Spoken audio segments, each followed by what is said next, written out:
All right, so before we dive in and start using some of these Django template language tools in our own project, I wanted to dive into the Django documentation and kind of walk through their examples and how they explain the Django templating language, because I know documentation can be kind of intimidating. So hopefully if I walk through it with you and in the future you have a question and want to look up the answer or a solution in the Django documentation, it's easier for you to navigate and understand. So here we're on this page for the Django template language, and we can see that they have a section here that talks about variables. And we already mentioned some of this stuff in the slides, but I think they do a good job of explaining in more detail and showing examples. So I wanted to walk through those as well. So for variables, we can see that they say a variable outputs a value from the context, which we passed in as an empty dictionary, but they say is a dict-like object mapping keys to values. So essentially you can think about it as being a Python dictionary. And variables in the templates are surrounded by curly brackets. So here's an example of what could be in your Django template. So this would be in your template file. My first name is double curly brackets first name. So this is a variable. My last name is double curly brackets last name. So these are two variables, first name and last name. And if the context, so the context is in the view, like we passed in that empty dictionary in the view, if we had passed in something like a dictionary with first name value John and a key of last name value Doe, then this template up here would render out in HTML to the user, my first name is John and my last name is Doe. So hopefully that makes a bit more sense about how kind of variables work within templates and how this context dictionary works, passing basically values into the template. And one thing to note with these variables in the Django templating language is that there's no square brackets. So typically in Python, if you had a dictionary and you wanted to look up a key, you would say mydict square brackets and then enter the key inside.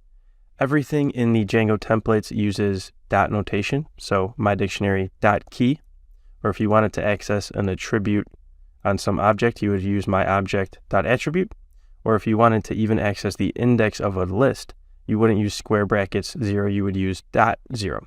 So there's a few intricacies like that, but overall, this is kind of the main gist. And the next thing they talk about in the documentation is tags, which we mentioned as being the logic. And Django notes that this definition of providing logic is deliberately vague. And that's because tags can do a lot of different things besides just provide logic, which they mention here. But overall, it's best to think about them as just being able to provide logic. And tags in your Django templates are surrounded by curly bracket and percentage sign. So here would be an example of a tag in a template file, which is a CSRF token, which we'll talk about more when we get to the forms section.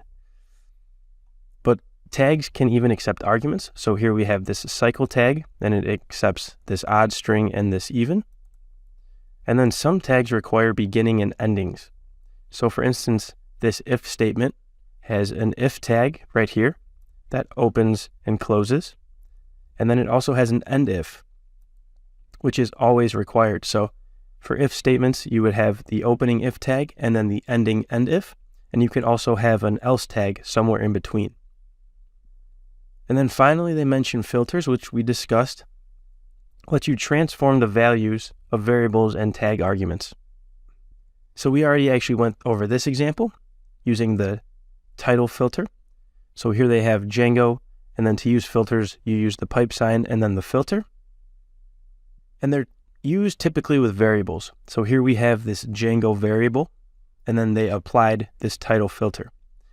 And in this example, the context that was passed in was this dictionary with the key Django, and then the value, the web framework for perfectionists with deadlines, which is the Django kind of motto.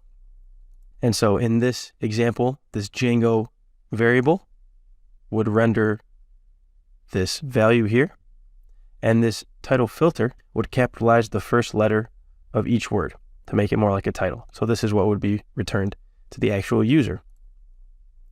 And some filters can actually take arguments. So you can format dates and pass in a string, which how you want them to specifically be formatted. And so there's tons of power within these Django template languages, and the Django docs do a great job at explaining in detail everything that you can use.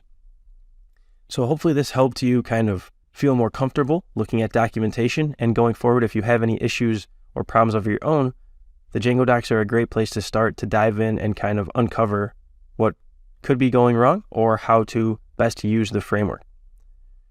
And in the next video, we will actually dive in and pass in some context into our template and look at using tags and variables. So I'll see you in the next video.